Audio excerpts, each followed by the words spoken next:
Sir, ಈಗಾಗಲೇ ಭಾರತ ಜೊತೆ ಪಾಕಿಸ್ತಾನ ಆಡಲ್ಲ ಅಂತ ಹೇಳ್ತಿರುವಂಥದ್ದು, ಇದು ಎಷ್ಟರ ಮಟ್ಟಿಗೆ ಸರಿ, ಎಷ್ಟು ಉದ್ಘಾಟತನ ಅಂತ ಅನಿಸುತ್ತೆ? ನೋಡಿ, ಇವಾಗ ಇಂಡಿಯಾನೂ ಮುಂಚೆ ಪಾಕಿಸ್ತಾನ ಜೊತೆ ಆಡೋದಿಲ್ಲ ಅಂತ ಹೇಳ್ತಾ ಇದ್ರು. ಸೊ ಈಗ ಪಾಕಿಸ್ತಾನ ಇಂಡಿಯಾ ಜೊತೆ ಆಡೋದಿಲ್ಲ ಅಂತ ಅವ್ರು ಹೇಳಿದರೆ ಅವ್ರಿಗೇನೆ ಲಾಸ್ ಆಗೋದು.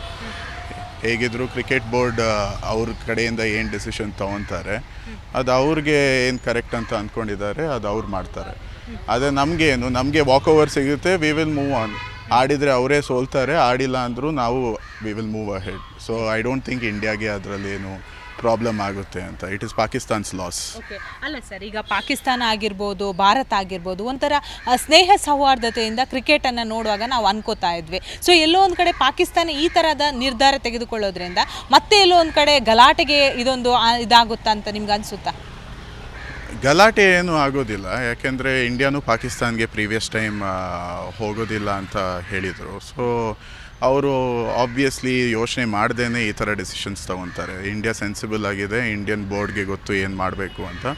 ಪಾಕಿಸ್ತಾನ್ ಕ್ರಿಕೆಟ್ ಬೋರ್ಡು ಅವ್ರದ್ದು ಪ್ಲೇಯರ್ಸ್ ಬೆನಿಫಿಟ್ ನೋಡಬೇಕು.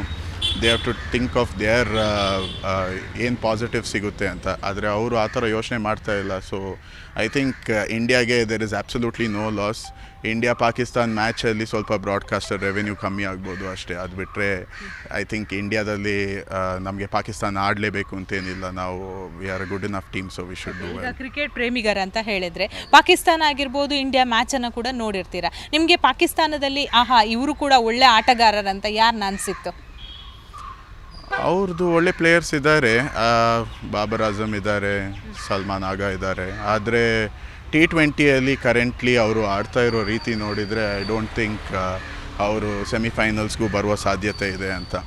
ODI ಟೆಸ್ಟಲ್ಲಿ ಒಂದು ಆ್ಯಾವ್ರೇಜಾಗಿ ಆಡ್ತಾರೆ. ಆದರೆ ಮುಂಚೆ ಇದ್ದಿದ್ದು ಟೀಮ್ ಇಂಜಮಾಮ್ ಹಾಕ್ ಹಾಗೂ ವಾಸಿಮ್ ಅಕ್ರಮ್ ಆ ಥರ ಇದ್ದಿದ್ದ ಪ್ಲೇಯರ್ಸ್ ಯಾರೂ ಇಲ್ಲ ಇವಾಗ. ಸೊ ಐ ಡೋಂಟ್ ಥಿಂಕ್ ಅವ್ರ ಟೀಮಲ್ಲಿ ಅಷ್ಟು ಕೇಪಬಿಲಿಟಿನೂ ಇದೆ ಇವಾಗ. ಸೊ ಅವ್ರಿಗೆ ಒಳ್ಳೆಯದು, ಅವ್ರು ಆಡಿಲ್ಲ ಇಂಡಿಯಾ ಜೊತೆ ಅಂತಂದರೆ.